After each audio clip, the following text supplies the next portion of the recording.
हे झाडांची आवड ही लहानपासून मला आहे. अगदी वडील मिलिटरीमध्ये असल्यापासून आम्ही ती झाडं संगोपन हे करायची अगदी सवयच आहे पहिल्यापासून. आणि हे आम्ही 6 वर्ष आम्ही हे एक प्रकल्प घेतला आहे, भाईने हाती घेतला होता.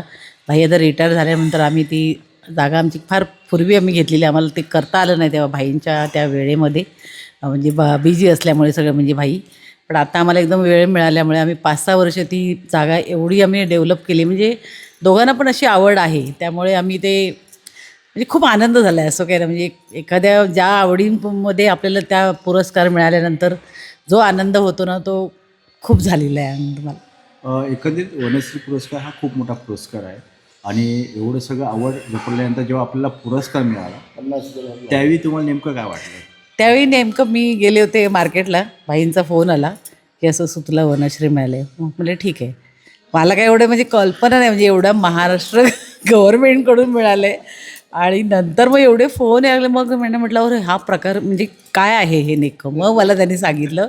मग योगेशचा फोन आला, गो मी असं असं आहे म्हणून. म्हटलं हो का, चला आयुष्यातलं एक म्हणजे फार मला अशी कधी अपेक्षा वाटली होती, अशी कधी मनात होतं की आपला हा पुरस्कार? मला हे आयुष्यातलं पहिल्यांदा पुरस्कार मिळाला आहे आणि ते पण माझ्या आवडीमध्ये मिळालं. मला खूप खूप म्हणजे खूप बरं वाटते, खूप वाटतं. आणि 50 मला वाटतं 70पर्यंत गेलो आपण यावर्षी. 70,000पर्यंत आम्ही झाडं गेले. आणि असं नाही की म्हणजे असं आपल्याला ते लोकांना मी सांगतो कापूर आणि हे, तर म्हणे कापूर कसं झाड असतं. म्हणजे लोकांना झाडं आंबा, काजू आणि फणसपेक्षा काही माहीत नाही आपल्याकडे लोकांना. हे प्रकार त्यांना कळल्यामुळे म्हणजे खूप समाधान वाटतं. म्हणजे आम्हाला दुसरी गोष्ट कळली, तुम्हाला औषधी वनस्पतींची खूप मोठी आवड आहे. हो.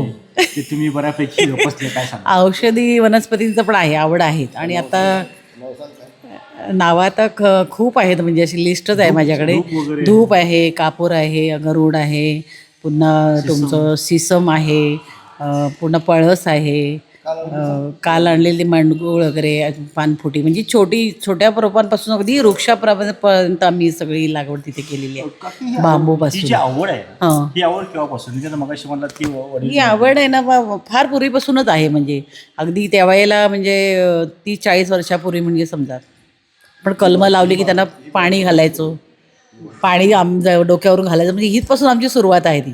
आणि इथे जे आम्ही घर बांधलं आहे ती पण म्हणजे वडिलांना पण माझ्या खूप आवड होती. आणि ती आम्ही पुढे पुढे जोपासलेली आहे. आणि ही जेवढी बाग आहे समोर आहे, घराच्या बाजूला आहे, सगळं म्हणजे आवडीने आम्ही करतो पण आणि त्याला म्हणजे जोपासतो पण ते झाड आम्ही. शेवटचा प्रश्न आहे, वनश्री पुरस्कार मिळाल्याबद्दल काय सांगाल एकंदरीत? हे एक तर असं आहे की क्षेत्र वनाचं म्हणजे सगळ्यांनी ही जोपासना केली पाहिजे. आपले जे पूर्वजांनी आपली झाडं जी लावलेली आहेत, आपण एक वड जरी बघितला कुठे पण 500-700 वर्षाचा एक वड आहे. आणि ते आपण असं कटिंग करतो आणि ते हे होते, ते खूप त्रास होते. पण पुढच्या पिढीसाठी पण तुम्ही जंगल तोडताय ना, तिथे तुम्ही लागवड पण करा. Global warming. हो, ते तर खूपच त्रास होता. तर सगळ्यांनाच होतं आहे. पाऊस कसा येतो आहे, सगळे वातावरण कसं होतं आहे, ते त्यामुळेच होतं आहे सगळं.